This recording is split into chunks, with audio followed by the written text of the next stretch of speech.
रणवीर कुमार और आप देख रहे हैं पब्लिक लाइव। अभी हम मोतिहारी में आ चुके हैं। दरअसल आपको बता दूं कि आरजेडी का यहाँ पे एक जनसभा यहाँ पे लगा है और बिहार के पूर्व उप मुख्यमंत्री तेजस्वी प्रसाद यादव यहाँ पे आने वाले हैं। और आपको बता दें कि तमाम सारे आरजेडी के जो नेता हैं वो भी यहाँ पे आ चुके हैं और एक बड़ी संख्या में लोग यहाँ पे आए हैं। तमाम नेता लोग, तमाम गणमान्य लोग यहाँ पे आ चुके हैं। मेरे कैमरे में तो देख रहे हैं आपको तमाम सारे मोतिहारी जिला के जो नेता है यहाँ पे आ चुके हैं और तेजस्वी यादव थोड़ी देर में यहाँ पे आने वाले हैं और कहीं ना कहीं इस मन से संबोधित करेंगे। और आपको बता दें कि यहाँ पे देखिए कि आरजेडी का टीम वाले यहाँ पे लालटेन यहाँ पे लेकर जिस तरह से चलता हुआ लालटेन लेके ये लोग आए हुए हैं, ये लोग समर्थक है आरजेडी के। और यहाँ पे देखिए एक बड़ी संख्या में लोग यहाँ पे हुजूम में यहाँ पे आया हुआ है और आपको बता दें कि लगभग लाखों की संख्या में यहाँ पे भीड़ यहाँ पे इकट्ठा हुआ है। और आपको बता दें कि यहाँ पे पुलिस ही चप्पे चप्पे पे मुस्तैद है ताकि किसी भी तरह का चूक न हो और लोग आनंद तरीके से तेजस्वी यादव का भाषण सुन सके। कैमरामैन परवेज आलम के साथ ब्यूरो रिपोर्ट रणवीर कुमार मोतिहारी। हमारे साथ लक्ष्मी नारायण प्रसाद यादव मौजूद है, हम इनसे खास बातचीत करेंगे। पब्लिक में बहुत बहुत स्वागत है आपका। आपको भी स्वागत, आपके चैनल को स्वागत, आपके दर्शकों को स्वागत। ये जो इतना हुजूम यहाँ पे जो यहाँ पे उमड़ा है, इससे लोगों को क्या संदेश देना चाह रहे हैं आप? क्या संदेश देना चाह रहा है कि जो हमारे नेता आदरणीय तेजस्वी यादव जी ने सरकार में, महागठबंधन के सरकार में 17 महीना जो काम किया है वह 17 सालों में इंडिया में के लोग नहीं किया है। और फिर नीतीश कुमार उन्हीं लोगों के कोरा में जाके बैठ गए हैं, सांप्रदायिक शक्ति के सामने आके झुक गए हैं। और हमारे नेता इसलिए आ रहे हैं कि जो हम 17 महीना में 20 में वादा किया था वह पूरा करने का काम किया। जब तक हम रहे तब तक रोजगार दिए, नौकरी दिए और जो भी स्वास्थ्य विभाग में काम किए। और पुनः यदि आपका विश्वास मिलेगा तो हम 24 और 25 में जब हमारी सरकार बनेगी तो बिहार को हम नया अंजाम देंगे, नया बिहार बनाएंगे और फिर नौकरी और रोजगार का जाल बिछा देंगे। इन्हीं सब विश्वास लिए आए हैं। 2024 के लोकसभा चुनाव को कैसा देखते हैं आप? बहुत अच्छा देखते हैं। 40 सीट है पूरे बिहार में, हम लोग 25 से ज्यादा इंडिया गठबंधन जीतेगा, महागठबंधन जीतेगा। बहुत शुक्रिया हमसे बात करने। धन्यवाद आपको। ये जन विश्वास यात्रा क्या है? ये जन विश्वास यात्रा जनता की विश्वास है और 17 माह में हमारे नेता तेजस्वी प्रसाद यादव ने बिहार के अंदर यह बतला दिया कि तेजस्वी जो कहता है वही करता है। और वही जन विश्वास जनता के बीच हमारे नेता लगातार जा रहे हैं। और जो 17 साल बनाम 17 महीना है, लोग, बिहार के लोग ये तमाम चीज समझ गया कि तेजस्वी के अलावा इस बिहार का कोई भला नहीं कर सकता। वही एक शख्स है कि रोजगार दे सकता है, वही शख्स है जो किसानों का बेहतर हालत कर सकता है, बेहतर शिक्षा दे सकता है, बेहतर स्वास्थ्य दे सकता है। इसलिए बिहार के अंदर जब हमारे नेता निकले हैं, प्रत्येक जिला में जो जन सैलाब है यह योतक है इस चीज का कि आने वाला दिन बिहार की जनता पटकनी मारेगी उस केंद्र की सरकार को और तेजस्वी यादव को स्थापित करेगी। यह सामने दिख रहा है। जब भी चुनाव होता है तो केंद्र के द्वारा ईडी और सीबीआई का भरपूर इस्तेमाल किया जाता है, लेकिन चुनाव से पहले किया जाता है, लेकिन चुनाव जब खत्म होते हैं तो ये चीज भूल जाते हैं। ईडी और सीबीआई कोई दूसरा नहीं है। हम कहते कि भाजपा के कार्यकर्ता हैं और निश्चित तौर पर जो स्वतंत्र एजेंसियों की साख मोदी सरकार में गिरी है, इतिहास में कभी नहीं गिरा था।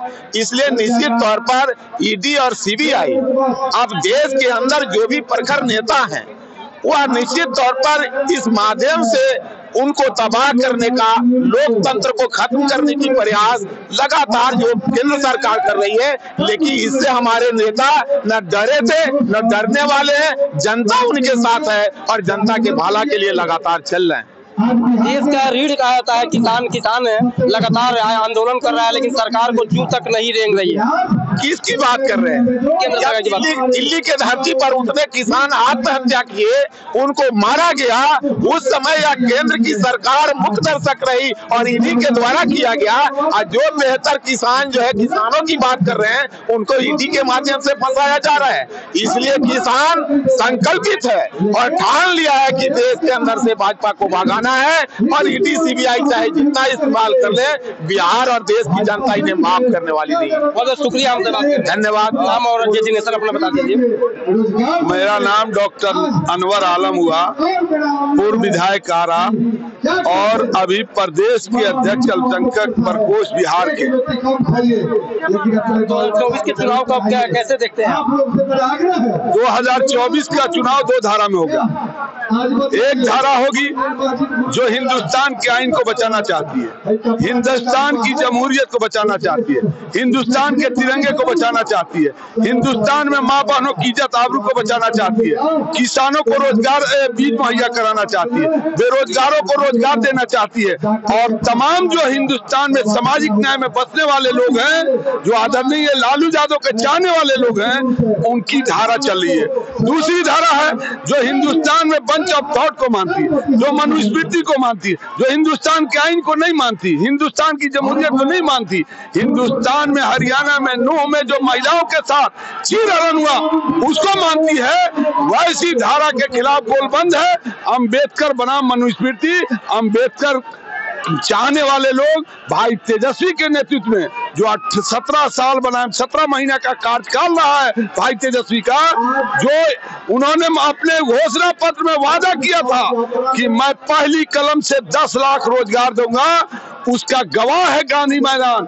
गांधी मैदान कभी खेल के मैदान से जाना जाता था, सभा के नाम से जाना जाता था, मेला के नाम से जाना जाता था, लेकिन उस गांधी मैदान गवाह बना रोजगार की नियुक्ति देने का। और भाई तेजस्वी के नेतृत्व में सवा लाख, लगभग 5 लाख लोगों को रोजगार दिया गया, तालीमी मरकज को मानदेय दिया गया, टोला सेवक को दिया गया और जातीय जनगणना करके समाज में जो कुरीतियां थी उनको उजागर करके सबको जो है अधिकार का जो रास्ता जो किए देने का काम किया। इसलिए जनता की अदालत में 2024 में हम लोग झूठ चटाने का काम करेंगे। आने वाला 2024 चुनाव राष्ट्रीय जनता दल महागठबंधन जो इंडिया गठबंधन बना एनडीए होगा, उसकी सारथी के रूप में भाई तेजस्वी यादव निकले हैं। जन विकास, जन विश्वास जो यात्रा है, जनता के बीच में अपने विश्वास जो और उसके माध्यम से लोग 2024 का चुनाव में प्राप्त करेंगे। बहुत शुक्रिया। Thank you. अखिलेश्वर प्रसाद हम इनसे खास बातचीत करेंगे। पब्लिक में बहुत बहुत स्वागत है आपका। धन्यवाद आपको। मोदी जी कह रहे हैं कि हम सब पे भारी हैं। देखिए, जहाँ भी भारी हो, गुजरात में हो सकते हैं, बिहार में तो भारी नहीं हो जाएंगे। बिहार में तेजस्वी सबसे भारी है, महागठबंधन है तभी कुछ है बिहार में। 2024 के चुनाव को कैसा देख रहे हैं? युवा वालों के दिलों का धड़कन है तेजस्वी यादव। इस कार्यक्रम में आए लाखों की संख्या में यहाँ पे युवा आए हैं। युवा इस देश का 65% आबादी है और आने वाला देश का भविष्य युवा ही होता है। युवाओं के दिलों में बसते हैं तेजस्वी महागठबंधन। इसलिए भाजपा की सारी बातें झूठी है।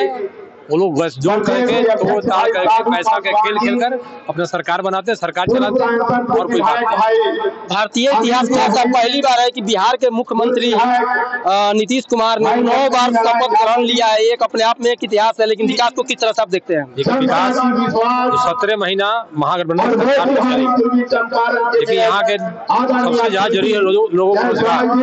जो रोजगार मिला उस रोजगार 17 महीना के बीच में एक इतिहास और इस इतिहास को आदमी को भूलना नहीं चाहिए।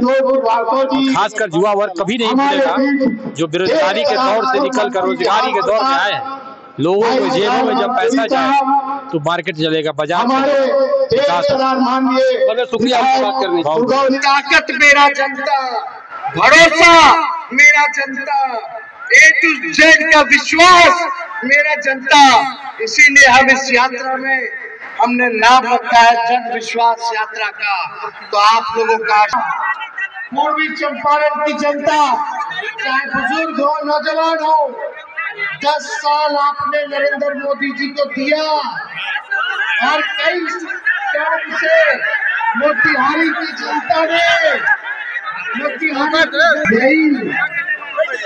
मोदी जी आए थे चंपारण की धरती पर, तो उन्होंने क्या वादा किया था कि यहाँ का चीनी मिल चालू करा के वही के चीनी का चाय वो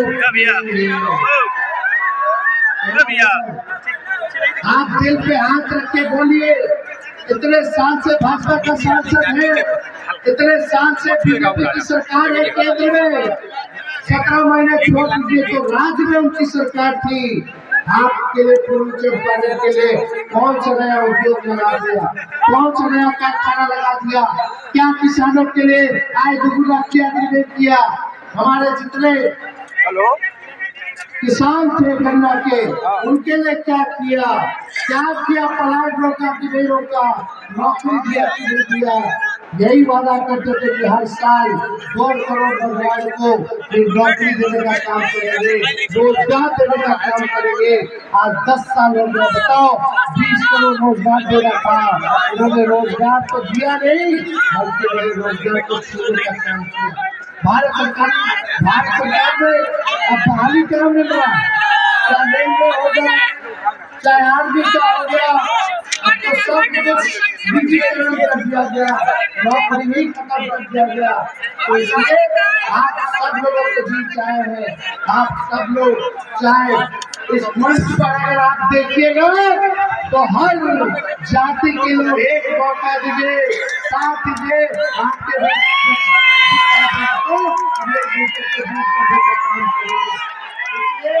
आप सब लोग हमारे मालिक हैं और मालिक का जो फैसला होगा वो हम स्वीकार करेंगे।